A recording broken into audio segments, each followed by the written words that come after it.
क्या आप जानते हैं, भारत के इतिहास में सम्राट अशोक का नाम केवल एक शक्तिशाली शासक के रूप में नहीं, बल्कि एक ऐसे राजा के रूप में लिया जाता है जिसने युद्ध के बाद करुणा और धम्म का मार्ग अपनाया। कलिंग युद्ध के भयानक परिणामों ने अशोक के हृदय को बदल दिया और यहीं से उसके जीवन की दिशा ही बदल गई।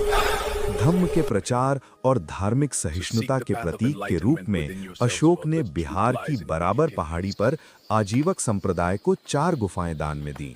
ये गुफाएं केवल पत्थर की संरचनाएं नहीं थीं, बल्कि ये संदेश देती थीं कि अशोक सभी धर्मों का समान आदर करता था। अशोक ने अपने पूर्वजों की विरासत को भी सहेज कर रखा।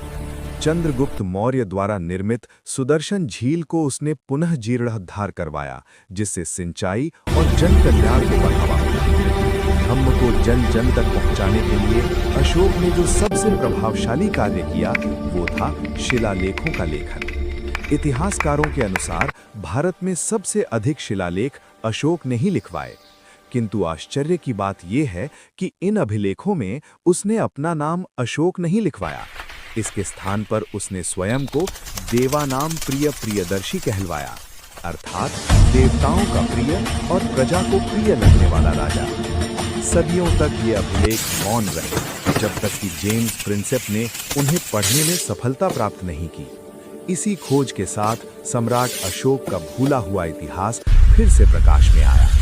हालांकि कुछ स्थान ऐसे भी मिले जहां अशोक ने अपने वास्तविक नाम का प्रयोग किया। गुर्जरा मध्य प्रदेश, मास्की कर्नाटक और आंध्र प्रदेश के उदयगिरी क्षेत्र से प्राप्त अभिलेखों में स्पष्ट रूप से लिखा गया देवानाम प्रिय प्रियदर्शी अशोक। इन अभिलेखों ने यह सिद्ध कर दिया कि प्रियदर्शी और अशोक एक ही शासक थे।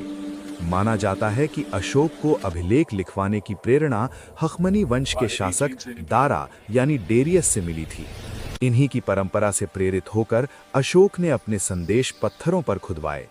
इन अभिलेखों के लिए पत्थर उत्तर प्रदेश के चुनार क्षेत्र से लाए जाते थे, जो अपनी मजबूती और चमक के लिए प्रसिद्ध था। एक महत्वपूर्ण तथ्य ये भी है कि असम से अशोक के शासन का कोई प्रमाण नहीं मिलता, जिससे इतिहासकार ये निष्कर्ष निकालते हैं कि ये क्षेत्र उसके साम्राज्य के बाहर था। शिलालेखों के साथ साथ अशोक ने धम्म के प्रसार के लिए विशाल निर्माण कार्य भी करवाए। बौद्ध ग्रंथों के अनुसार उसने पूरे अपने साम्राज्य में लगभग 84,000 स्तूपों का निर्माण करवाया। दोस्तों, आप लोग वीडियो देखते हैं पर वीडियो को लाइक और चैनल को सब्सक्राइब नहीं करते हैं। आप लोगों से हाथ जोड़कर विनती है, इस चैनल को सब्सक्राइब कर लीजिए। इस चैनल से